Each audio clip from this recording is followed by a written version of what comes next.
जैसे आप कहते हैं कि माता पिता की सेवा करनी चाहिए, पर कर्तव्य है, बट कभी उनकी मानसिकता और इनकी मानसिकता दोनों में विलग हो जाता है, तो वो इनको घर से निकाल दिए। किनको? ये पति पत्नी को घर से निकाल दिए, कह रहे हम आपकी सेवा स्वीकार नहीं करेंगे। इस परिस्थिति में क्या वो ऐसे राजी रहे कि कभी जरूरत पड़ेगा कि हम। हाँ, वो हमें निकाल दिए हैं तो हम जा करके जवान हैं, हम तब तक इंतजार करेंगे जब तक उन सुखपूर्वक वो रह रहे हैं। रहो आप, हम मेहनत कर लेंगे। आपने हमें जन्म दिया है, हम आपका अपमान नहीं करेंगे। वैसे तो जैसे बाबा की प्रॉपर्टी पर पिता का अधिकार हुआ, ऐसे पिता की प्रॉपर्टी पर पुत्र का स्वयमेव अधिकार है। पिता और माता को ऐसा नहीं करना चाहिए। तुम अपनी कमाई से रोक सकते हो, लेकिन तुम अपने बाबा की कमाई से नहीं रोक सकते हो। जो प्रॉपर्टी वो कुल परंपरागत संतान को ही प्राप्त होती है। अब वो कहां जाए अपनी बहू को लेकर के, अगर नौकरी करे जा करके किसी भी तरह, तो तुरंत थोड़ी हर व्यवस्था हो जाती है। उसके लिए भी कुछ अर्थव्यवस्था चाहिए। तुम निकाल दिए, तुम्हारा बेटा है, तो भारी मूर्खता है, ऐसा नहीं करना चाहिए।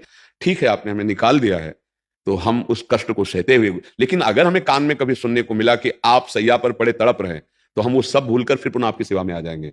अच्छा, इतनी मूर्खता कभी किसी पिता माता को नहीं करनी चाहिए कि अपनी प्रॉपर्टी बेच दे, पुत्र का अधिकार खत्म कर दे। ऐसा कभी नहीं करना चाहिए, नहीं उसे नर्क की प्राप्ति होगी। अगर ऐसा, उसने कोई गलत कार्य कर दिया है, फिर सिद्ध हाँ, हो रहा है इस तो फिर कोर्ट का अपराध साबित हो गया है कि अब आप हमारे घर में नहीं रह सकते। मान लो आप भाई होकर के बहन के साथ ऐसा व्यवहार कर नहीं रखेंगे, बाहर निकलो। वो बात अलग है कि कोई भारी महत अपराध कर दिया लड़के ने या ऐसा, तो बात अलग नहीं। ऐसे धर्म नहीं कहता कि आप बहू और बेटे को निकाल दो, इतना ऐसा नहीं, दुर्व्यवहार हो जाएगा।